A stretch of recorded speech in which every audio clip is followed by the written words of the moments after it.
C'est le fait d'avoir trouvé ce portrait qui a suscité mon intérêt pour les Afro-Américains en Union soviétique dans les années 1930. J'ai une maîtrise en littérature russe, je parle russe, et j'ai vécu en Russie à la fin des années 1980. Mais le fait d'avoir trouvé ce portrait m'a troublé. Comment se faisait-il que je n'étais pas au courant ? Je ne savais pas du tout que beaucoup d'Afro-Américains étaient partis en Russie dans les années 30.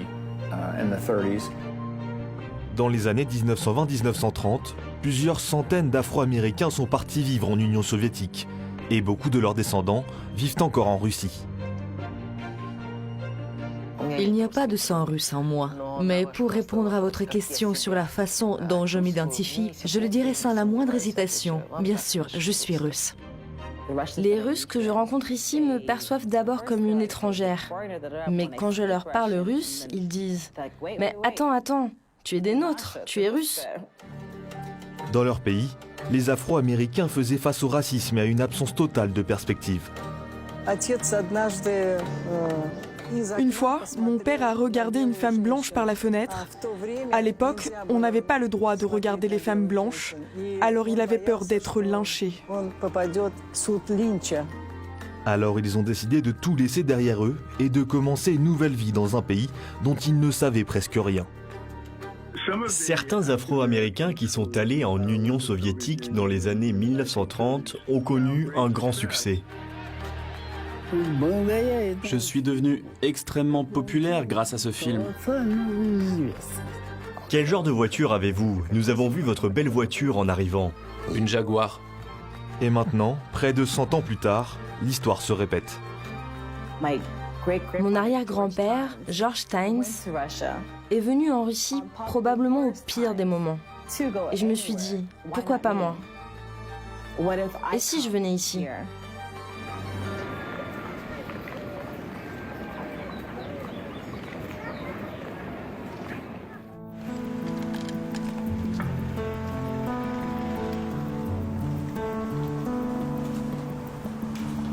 Ma grand-mère s'appelait Berta Bialik et le nom de mon grand-père était Olivier Golden. Mon grand-père était afro-américain, fils d'esclave. À l'époque, la décision de ma grand-mère de se marier et de lier son destin à quelqu'un comme lui, pour une fille blanche, épouser un Américain noir, c'était du jamais vu. Mes grands-parents pensaient qu'ils n'avaient pas d'avenir en tant que couple en Amérique. Les couples mixtes étaient une vraie question aux États-Unis, principalement en raison des lois Jim Crow et d'une grande haine vis-à-vis des Afro-Américains. Cette idée de se mettre en couple avec un noir était absolument inacceptable pour de nombreux blancs. C'était illégal dans beaucoup d'États.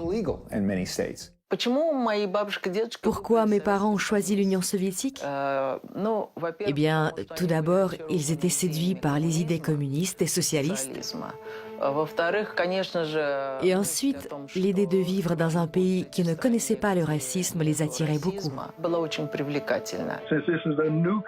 C'était un nouveau pays en train d'être façonné et par sa constitution, il s'opposait à toutes sortes de discriminations raciales, sexuelles ou autres. Mon arrière-grand-père, George Steins, est de Smithfield, en Virginie.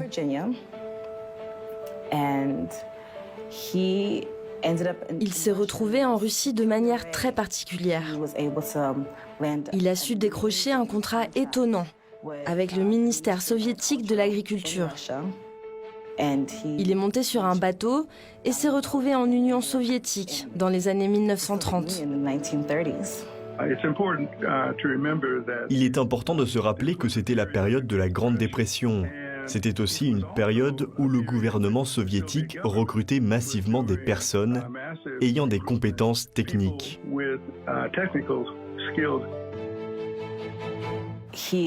Il avait un diplôme universitaire en agriculture.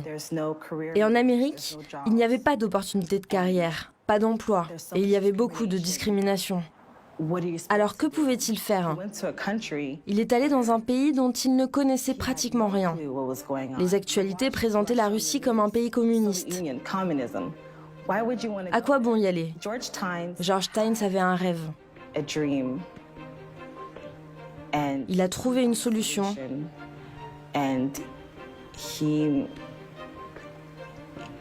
Et il est rentré dans l'histoire. Certains Afro-Américains qui sont allés en Union soviétique dans les années 1930 ont connu un grand succès. Par exemple, Lloyd Patterson et son fils James Patterson. James Patterson est devenu célèbre en étant le bébé du film Le Cirque.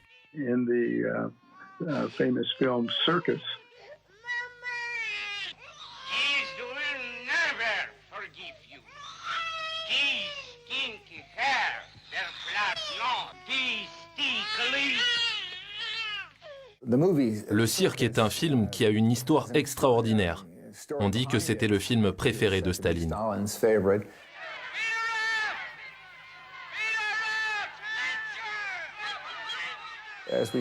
Dans la scène d'ouverture, nous voyons une femme qui essaie d'échapper à une foule en colère, la menaçant et lui jetant des pierres.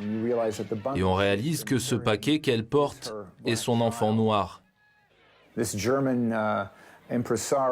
Dans la scène finale, l'impresario allemand révèle la vérité au public dans le cirque en expliquant qu'elle a un enfant noir.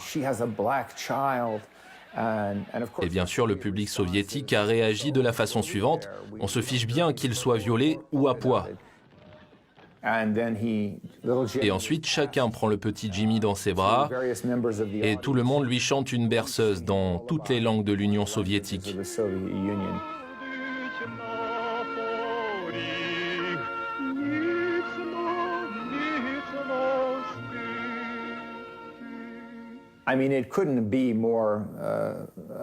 Ce film ne pouvait pas être plus propagandiste, mais à l'époque, il était incroyablement populaire. Même la chanson du film, « Vaste est mon pays », est devenue une sorte d'hymne de l'Union soviétique.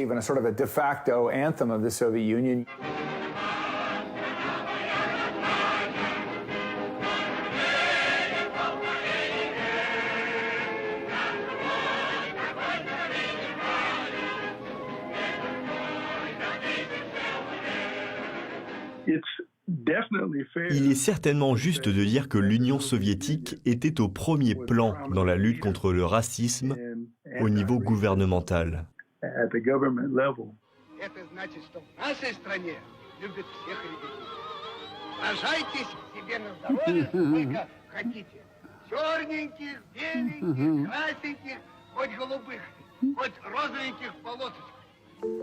Ce petit garçon noir qui a joué dans le film Le Cirque a maintenant 87 ans.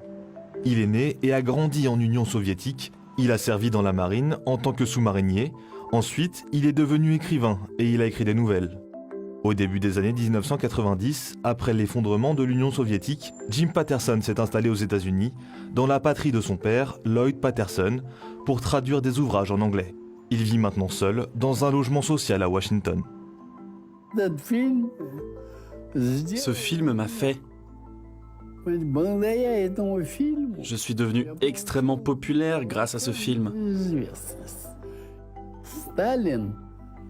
Staline me connaissait parce qu'il aimait ce film, Le Cirque.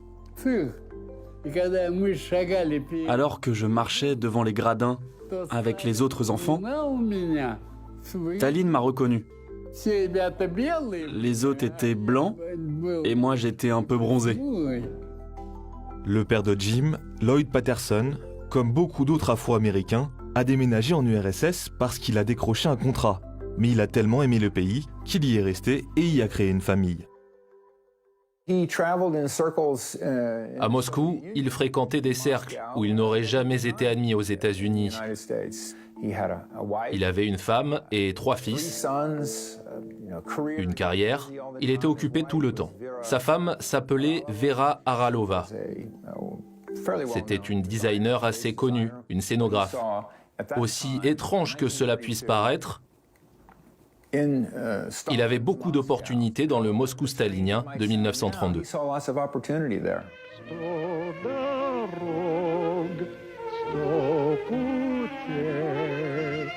Я тебя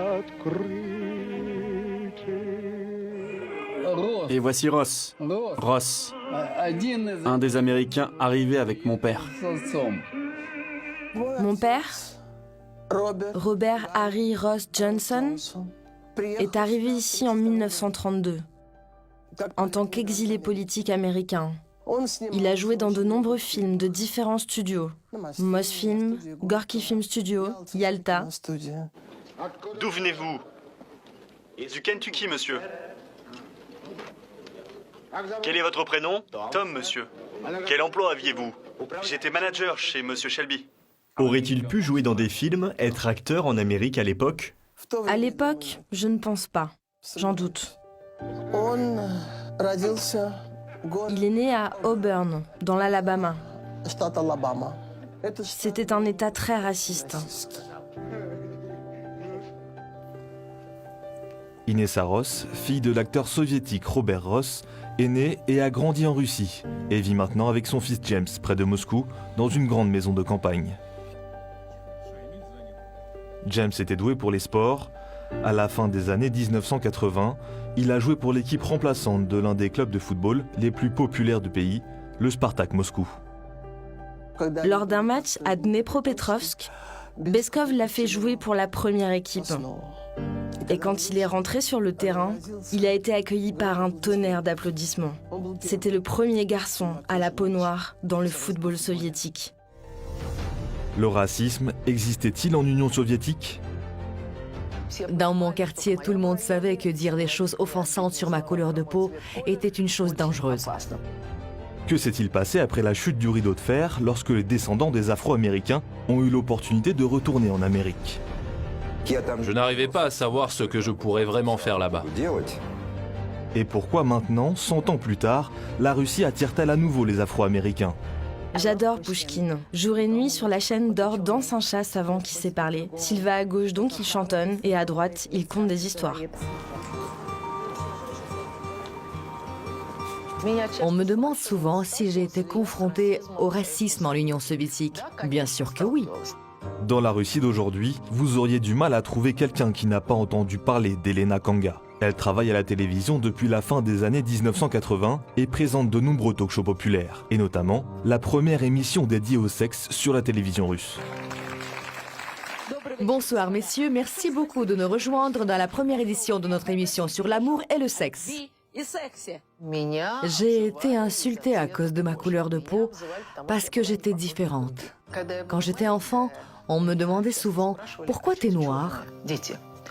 Les enfants me demandaient ça et je répondais « Parce que mon père vient d'Afrique. » Et ils disaient « Attends, mais tu es née à Moscou où il fait froid en hiver. Tu aurais déjà dû devenir blanche. » Nous étions tout simplement uniques, surprenants. Il n'y avait pas d'autres personnes à la peau noire là-bas. Vous comprenez ? Le père d'Emilia Tynes, George Tynes, a déménagé en URSS dans les années 1930. Avec d'autres Afro-Américains, il a choisi de s'installer en Ouzbékistan, où il a participé au développement de l'élevage bovin dans les kolkhozes soviétiques. C'est là qu'Emilia a passé son enfance. L'enfance a été la période la plus difficile. On nous appelait tout le temps nègres. Je détestais ça, mais que pouvais-je faire ? Après le déménagement à Moscou en 1954, c'est évidemment devenu beaucoup plus facile, parce qu'il y avait des Arméniens, des Ouzbeks et des enfants de plein d'autres ethnies. Il y avait une différence entre le racisme en Amérique et le racisme en Union soviétique. Alors qu'en Amérique, le racisme faisait partie du système, en Union soviétique, le racisme relevait du quotidien. Ni mon grand-père Olivier Golden, ni ma grand-mère, qui a grandi à Tachkent, n'ont assisté à des démonstrations du racisme. Ils ont eu des problèmes parce qu'ils étaient américains. Ni mon grand-père, ni ma grand-mère n'ont été autorisés à rejoindre le Parti communiste soviétique. C'était blessant. Ils savaient que le racisme existait aussi en Europe, mais au moins s'ils allaient à Londres ou à Paris, ils pouvaient séjourner dans les meilleurs hôtels. Ce n'était pas le cas en Amérique. La vie quotidienne d'un Afro-Américain dans les années 30 était frustrante. On ne pouvait pas aller dans certaines parties de la ville et dans certains magasins. Même si on accueillait les Noirs dans certains hôtels, il y avait des toilettes séparées pour les Noirs et pour les Blancs. Même chose pour les fontaines à eau. Et puis, pour les Blancs, l'eau était de meilleure qualité. J'y ai pensé plusieurs fois. Je ne sais même pas pourquoi davantage d'Afro-Américains n'ont pas essayé de partir vers d'autres pays. Peut-être que tout simplement, cela ne leur venait pas à l'esprit.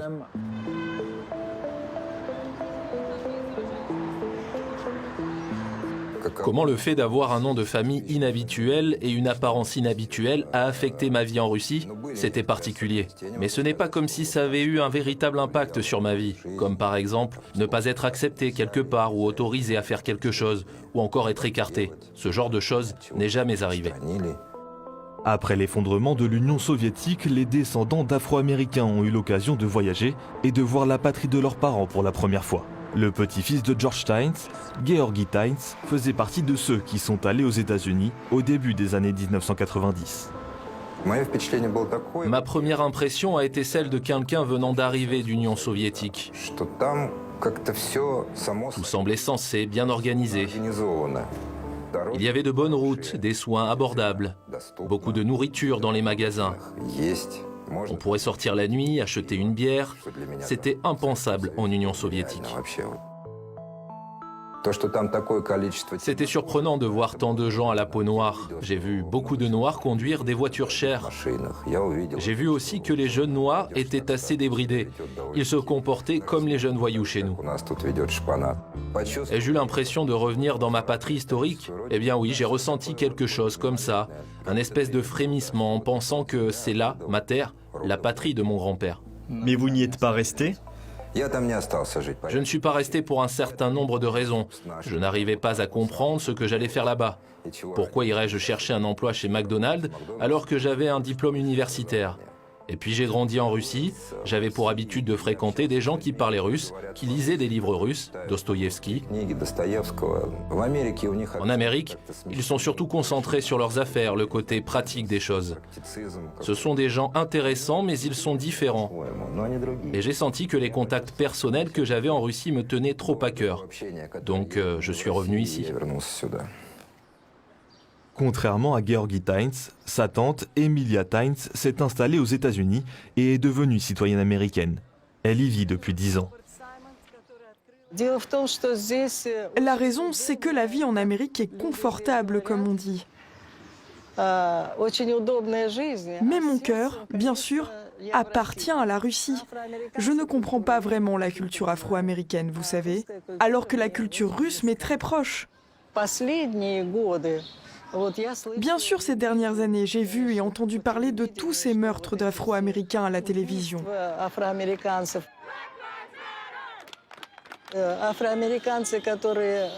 Pour les Afro-Américains qui sont nés à Harlem, dans des familles pauvres, il est presque impossible d'évoluer dans la société en raison d'un manque d'éducation.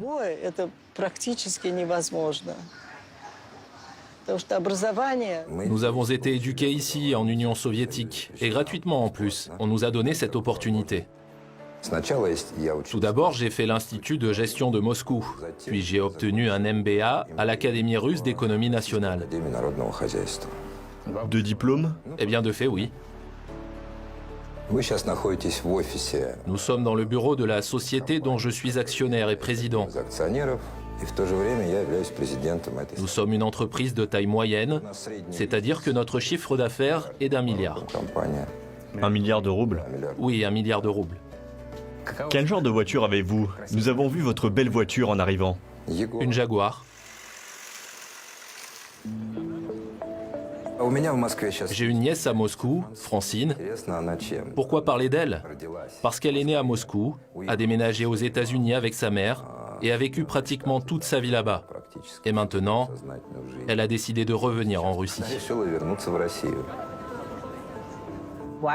Pourquoi j'ai pris la décision de m'installer en Russie?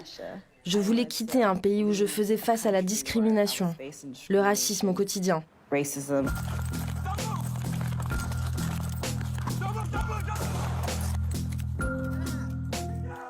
Avons-nous surmonté tous les problèmes raciaux des années 1930? Non, pas du tout. Si vous regardez les récents événements, tout est très similaire aux décennies passées. Il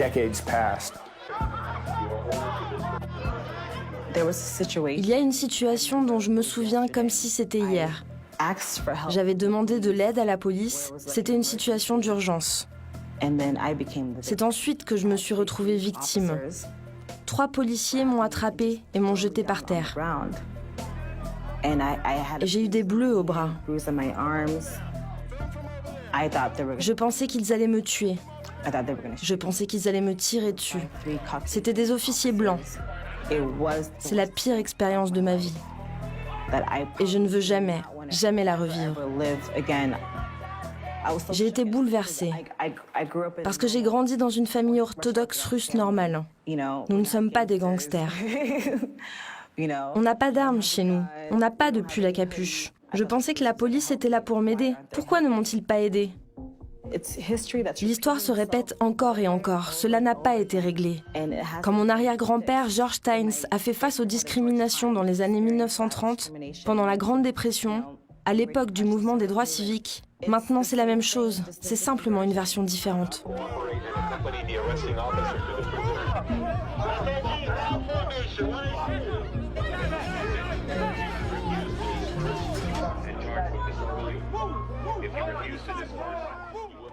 Je vis à Moscou depuis 1 an précisément.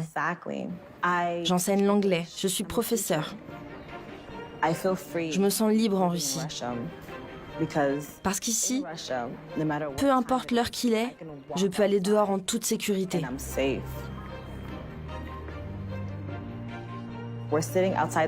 Un jour, nous étions près du métro, assis sur un banc. Je me souviens des policiers. 2 policiers marchaient vers nous. Mon cœur s'est mis à battre très vite. Boum, boum, boum, boum. Pourquoi? Parce que, vous savez, en Amérique, quand vous voyez la police, vous comprenez que vous êtes tout petit. C'est traumatisant. J'ai dit, Olga, tu peux leur parler? J'avais peur. Elle leur a dit que son ami venait de déménager d'Amérique et que j'étais russe. Et le policier a dit, ah bon? 5 minutes plus tard, ce même policier, il est revenu avec un grand bouquet de fleurs, quelqu'un que je ne connaissais pas. Et il m'a dit, « Bienvenue en Russie, tu es ici chez toi. » C'est chez moi, c'est vrai. C'est une partie de moi. Et plus je vis ici, plus je m'en rends compte. Je ne vais nulle part. Les Russes que je rencontre ici me perçoivent d'abord comme une étrangère, mais quand je leur parle russe, ils disent « Mais attends, tu es des nôtres, tu es russe ?»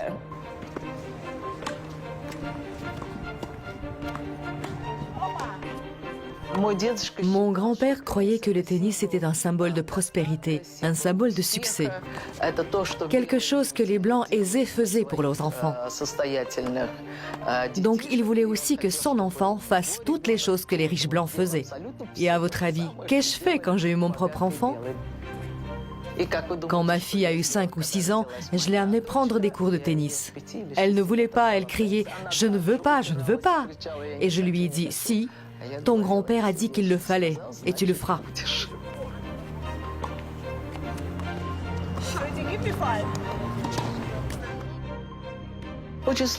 C'est une question difficile. Qu'est-ce qui serait arrivé à mon grand-père et à ma grand-mère s'ils n'étaient pas venus en Union soviétique, s'ils étaient restés à New York? Mais je peux dire avec certitude que si mon grand-père et ma grand-mère me regardent de là-haut, ils doivent être très fiers de moi. S'ils voient ma vie, la vie de ma mère, et s'ils voient comment ma fille vit aujourd'hui.